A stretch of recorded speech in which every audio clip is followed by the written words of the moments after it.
علیکم ورحمۃ اللہ نحمدہ ونصلی علی رسولہ الکریم اما بعد فاعوذ باللہ من الشیطان الرجیم بسم اللہ الرحمن الرحیم رب اشرح لی صدری ویسر لی امری واحلل عقدۃ من لسانی یفقہوا قولی۔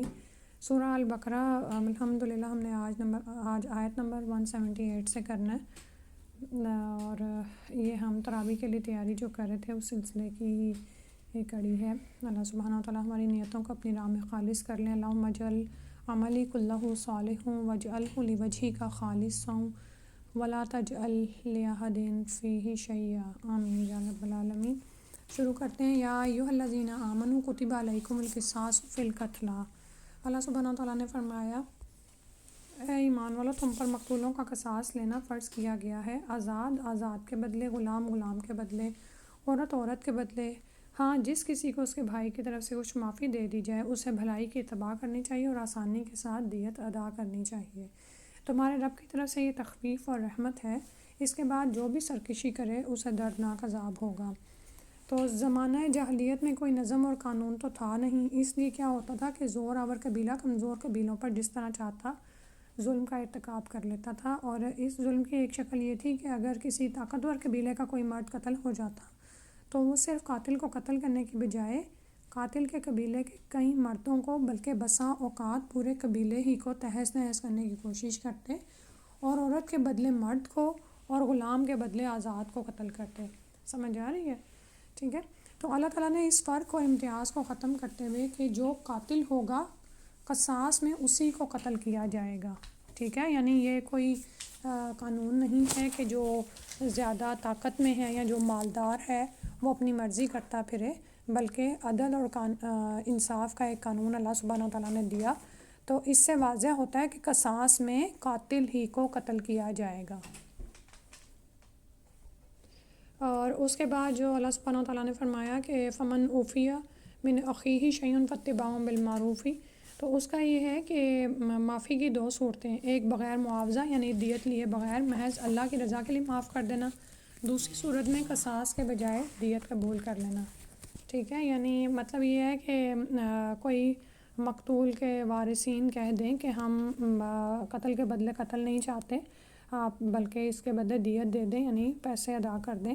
تو جب یہ دوسری صورت اختیار کی جائے تو کہا جا رہا ہے کہ جو دیت لینے والے ہیں وہ بھلائی کی پیروی کریں، یعنی بغیر تنگ کیے اچھے طریقے سے دیت کی ادائیگی کر دیں، کیونکہ مقتول کے وارثین نے اس پر ایک طرح سے احسان کیا ہے کہ اس کی جان بخشی کر دی ہے، اور صرف خود سے پیسوں کا مطالبہ، تو پھر وہ بھی احسان کے بدلے احسان کرے اور اچھی طرح سے ادا کر دے۔ اور پھر اینڈ پہ فرمایا ذالک تخفیف من ربکم ورحمہ، یہ تخفیف اور رحمت یعنی معافی یا دیت تینوں صورتیں ہی اللہ تعالیٰ کی طرف سے خاص تم پر ہوئی ہیں، ورنہ اس سے پہلے اہل توریت کے لیے قصاص یا معافی تھی، دیت نہیں تھی، ٹھیک ہے۔ یعنی یہاں تو انہوں نے خون کا بدلہ خون سے لینا ہوتا تھا، یا پھر معافی، ٹھیک ہے۔ اور اہل انجیل عیسائیوں میں صرف معافی ہی تھی، قصاص بھی نہیں تھا، نہ دیت تھی۔ یعنی آپ جانتے ہیں نا کہ یہودیوں پہ جو تھے احکامات سخت ہوتے چلے گئے تھے، اور نصارہ نے خود ہی جو ہے بعض اوقات کچھ احکامات میں بہت نرمی کی، تو وہ اسی پر ہی تھے جیسے، تو ان میں صرف معاف ہی کرنا تھا۔ جیسے آپ کو پتہ ہے کہ ان کے ہاں ان کے لیے ایک وہ بھی بات مشہور ہے کہ اگر ان کے ہاں یہ کانسیپٹ پایا جاتا ہے کہ اگر کوئی آپ کو ایک تھپڑ مارے گال پر، ایک گال پر کوئی تھپڑ مارے تو اپنا دوسرا گال اسے پیش کر دو، یعنی کہ آئی ڈونٹ نو یہ اس کی کوئی حقیقت ہے کہ نہیں، لیکن ویسے آپ کو بتا رہی ہوں کہ اب آپ یہ دیکھیں نا کہ اللہ سبحانہ تعالیٰ نے دین اسلام کو اس پر اتارا ہے، اعتدال پر، ٹھیک ہے، یعنی کہ توازن کا دین ہے، جتنا اگر کسی نے ظلم کیا تو اس کے بدلے اتنا ہی آپ بدلہ لے لو، اور معافی کا راستہ بھی کھلا رکھا ہے کہ اگر معاف کر دو گے تو اس کے لیے پھر تمہارے لیے اجر و ثواب بھی ہے، ٹھیک ہے۔ اور اگر قصاص نہیں چاہتے ہو تو پھر دیت کی بھی رخصت دے دی گئی، کیونکہ آپ یہ دیکھو کہ اگر قتل ہو گیا ہے کسی سے اور اب وہ اس پر پشیمان بھی ہے، تو اگر قصاص نہیں لیا جائے گا تو کم از کم اس کی جان بچ جائے گی نا، ٹھیک ہے، تو صرف اس کو مال ہی دینا پڑے گا۔ لیکن اس کے بعد اینڈ پہ جو فرمایا نا کہ اگر فمن اعتدی بعد ذلک فلہ عذاب علیم، کہ دیت قبول کر کے یا دیت دینے کے بعد اگر قتل بھی کر دے تو یہ سرکشی اور زیادتی ہے. یعنی اگر پہلے خود ہی کہہ دے کہ ہم دیت پہ ہی راضی ہیں لیکن اس کے بعد غصہ ہی نہ ختم ہو اور قتل بھی کر دے تو پھر اس کی سزا دنیا اور آخرت میں اسے بھگتنی ہوگی. پھر فرمایا وَلَكُمْ فِي الْقِصَاصِ حَيَاةٌ يَا أُولِي الْأَلْبَابِ لَعَلَّكُمْ تَتَّقُونَ کہ اے عقل مندوں قصاص میں تمہارے لیے زندگی ہے، اس کے باعث تم قتل ناحق سے رکو گے اور اگر تم یعنی کہ تاکہ تم تقوی اختیار کرو، یعنی شاید کہ تم رائٹیس ہو جاؤ. یعنی آپ دیکھیں گے جب قاتل کو یہ خوف ہوگا کہ میں بھی قصاص میں قتل کر دیا جاؤں گا تو پھر اسے قتل کرنے کی جرات نہیں ہوگی. تو جس معاشرے میں یا قانون قصاص نافذ ہو جاتا ہے وہاں یہ خوف معاشرے کو قتل اور خون ریزی سے محفوظ کر دیتا ہے. سزائیں اسی لیے دی جاتی ہیں نا کہ ایک تو جو کرنے والا ہے اس کو اس کی سزا ملے اور باقی معاشرے کے لیے وہ ایک عبرت کا سامان ہو کہ یہ کوئی جنگل کا قانون نہیں ہے کہ جو چاہے کسی کو اٹھ کے مار دے اور جو چاہے کسی کا مال لوٹ لے یا عزت لوٹ لے. تو اگر ایسا ہو نعوذ باللہ تو پھر تو کوئی انسان راتوں کو چین کی نیند سو نہ سکے، اپنے گھروں سے باہر نہ نکل سکے خوف کے مارے. تو معاشروں میں جب معاشرے بنائے جاتے ہیں اور انسانوں کے ساتھ مل کر رہتے ہیں تو پھر قوانین بھی لاگو کیے جاتے ہیں اور اللہ سے بڑھ کر تو کوئی بھی قوانین اتارنے والا نہیں ہے. تو اس سے معاشرے ہی نہایت امن اور سکون میں رہتے ہیں. تو اس کا مشاہدہ آج بھی انہوں نے لکھا ہوا ہے کہ سعودی معاشرے میں کیا جا سکتا ہے جہاں اسلامی حدود کے نفاذ کی یہ برکات الحمدللہ موجود ہیں اور آپ دیکھتے ہیں کہ وہاں پر اسی طرح سے یہ مرڈر ریٹ جو ہیں وہ کم ہیں. تو کاش دوسرے ممالک بھی اسلامی حدود کا نفاذ کر کے اپنے عوام کو یہ پرسکون زندگی مہیا کریں. اس کے بعد فرمایا تم پر فرض کر دیا گیا ہے کہ جب تم میں سے کوئی مرنے لگے اور مال چھوڑ جاتا ہو تو اپنے ماں باپ اور قرابت داروں کے لیے اچھائی کے ساتھ وصیت کر جائے. ٹھیک ہے، یہ پرہیزگاروں پر حق اور ثابت ہے. وصیت کرنے کا یہ حکم آیت مواریث کے نزول سے پہلے دیا گیا تھا، اب یہ منسوخ ہے. سمجھ آ رہی ہے؟ یعنی جب تک وراثت کی آیات نازل نہیں ہوئی تھی تو پھر وصیت کا یہ اصول یعنی قانون دیا گیا تھا. نبی صلی اللہ علیہ وسلم کا فرمان ہے کہ اللہ تعالیٰ نے ہر حق والے کو اس کا حق دے دیا ہے، یعنی ورثہ کے حصے مقرر کر دیے ہیں. بس اب کسی وارث کے لیے وصیت کرنا جائز نہیں، البتہ اب ایسے رشتہ داروں کے لیے وصیت کی جا سکتی ہے جو وارث نہ ہوں یا راہ خیر میں خرچ کرنے کے لیے کی جا سکتی ہے اور اس کی زیادہ سے زیادہ حد 1/3 مال ہے، 1/3 ہے، اس سے زیادہ کی وصیت نہیں کی جا سکتی. سمجھ آ گئی بات کی؟ یعنی پہلے تو یہ حکم پوری طرح سے لاگو تھا کہ کوئی شخص اپنے سارے مال کے لیے کوئی نہ کوئی وصیت کر جاتا. وصیت وہ چیز ہوتی ہے کہ میری زندگی کے بعد اس پر عمل کر لینا، اس بات پر. ٹھیک ہے، لیکن جب اللہ سبحانہ و تعالیٰ کی طرف سے وارثوں کے حصے مقرر کر دیے گئے ہیں، ٹھیک ہے، اور وہ فرض ہیں یعنی کہ ان کو ادا کرنا ضروری ہے، تو پھر اب کسی صاحب مال کو کے لیے یہ حق نہیں ہے کہ وہ وارثوں کے حق میں کوئی زیادتی کرے، کہ یہ کہے کہ بیٹوں کو زیادہ دے دو یا بیٹیوں کو اتنا دے دو. کوئی یہ نہیں کہہ سکتا. لیکن بعض اوقات ہمارے خاندانوں میں کچھ ایسے لوگ ہوتے ہیں جو ضرورت مند ہوتے ہیں اور کوئی مرنے والا کسی ایسے کو فائدہ پہنچانا چاہتا ہے جو اس کی وراثت میں تو حصہ دار نہیں ہوتا لیکن اس کے رشتہ داروں میں آ رہا ہوتا ہے. صحیح ہے نا؟ اور اس کو یہ ہوتا ہے کہ میرے مرنے کے بعد ہو سکتا ہے میرے وارث اس کا خیال نہ کریں. تو ایسی صورت میں پھر الحمدللہ یہ آیت آپ کے لیے ہے کہ آپ ایسے شخص کے حق میں وصیت کر سکتے ہیں. یا اسی طرح آپ نے اپنے لیے کوئی صدقہ جاریہ اکٹھا کرنا ہے اور آپ چاہتے ہیں کہ اللہ کی راہ میں کوئی کام شروع کر جائیں تو اس کے لیے بھی کی جا سکتی ہے. صحیح؟ تو لیکن اس کی حد بتا دی گئی کہ سارے مال کی وصیت نہیں کی جا سکتی. اس کی زیادہ سے زیادہ حد کتنی ہے؟ وصیت کی زیادہ سے زیادہ حد کتنی ہے؟ آپ بتائیں، ابھی آپ کو بتائی ہے. وصیت کی زیادہ سے زیادہ حد کتنی ہے؟ 1/3. جزاک اللہ، بارک اللہ. تو اس سے زیادہ کی وصیت نہیں کی جا سکتی، بلکہ اس سے بھی کم ہی کرے، اگر 1/4 ہی کرے تو زیادہ بہتر ہے. اعوذ باللہ من الشیطان الرجیم. آیت نمبر 181 ہے. اب جو شخص اسے سننے کے بعد بدل دے اس کا گناہ بدلنے والے پر ہی ہوگا. کس کو بدل دے؟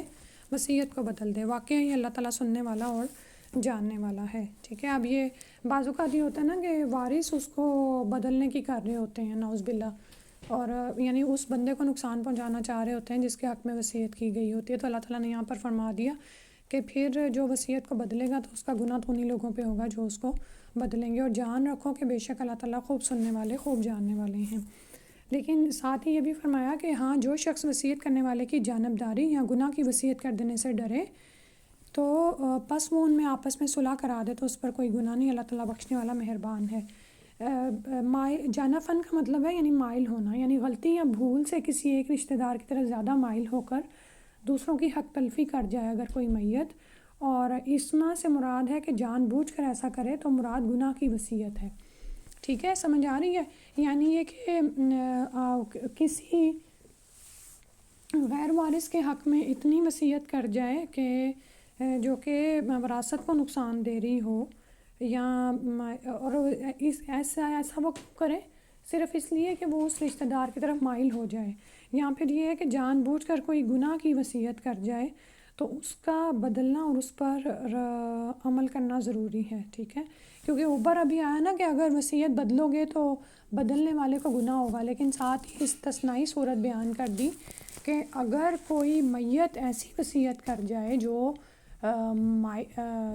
طرفداری میں کی گئی ہے، یعنی کسی ایک فریق کا ساتھ دے دیا گیا ہے اور ناحق ہے، گناہ کی وصیت ہے، تو اس پر عمل کرنا ضروری نہیں بلکہ اس کو بدل دینا ضروری ہے. ٹھیک ہے، تو وصیت میں عدل و انصاف کا اہتمام ضروری ہے. ورنہ دیکھیں نا کہ اگر بندہ دنیا سے چلا گیا یا دنیا سے جاتے جاتے ظلم کر گیا ہے تو پھر اس کا ارتکاب، یعنی ایسے ظلم کا ارتکاب کر کے اس کا انجام بھیانک ہے. ٹھیک ہے، تو پھر اس کے میت کے وارثوں کو چاہیے کہ وہ اس کو ٹھیک کر دیں. پھر اس کے بعد وصیت کے احکامات کے بعد اللہ سبحانہ و تعالیٰ نے روزے کے احکامات بتائے. اے ایمان والو، تم پر روزے فرض کیے گئے ہیں جس طرح تم سے پہلے لوگوں پر فرض کیے گئے تھے تاکہ تم تقوی اختیار کرو. آپ عربک میں نظر رکھیں. ٹھیک ہے، اس سے یہ ہوگا کہ جب آپ سنیں گے یا پڑھیں گے تلاوت کو تو آپ کو سمجھ آ رہی ہوگی. الصیام کس کے ہیں؟ روزوں کے بارے میں آ رہا ہے. ٹھیک ہے، روزوں کے احکامات ہیں. تو صوم کا آپ کو جیسے کہ پتہ ہے صبح صادق سے لے کر غروب آفتاب تک کھانے پینے اور بیوی سے ہم بستری کرنے سے اللہ کی رضا کے لیے رکے رہنا. تو یہ دراصل کیا ہے؟ روزہ ہے. ٹھیک ہے، اور یہ عبادت چونکہ نفس کی طہارت اور تزکیہ کے لیے بہت اہم ہے، اس لیے اسے تم سے پہلی امتوں پر بھی فرض کیا گیا تھا. اس کا سب سے بڑا مقصد جو یہاں پر بتایا جا رہا ہے وہ تقویٰ کا حصول ہے، اور تقویٰ انسان کے اخلاق و کردار کے سنوارنے میں بنیادی کردار ادا کرتا ہے. ٹھیک ہے، اگر آپ چاہتے ہیں آپ کی کریکٹر بلڈنگ ہو، آپ کی کردار سازی ہو، تو وہ کس طرح ہوگی؟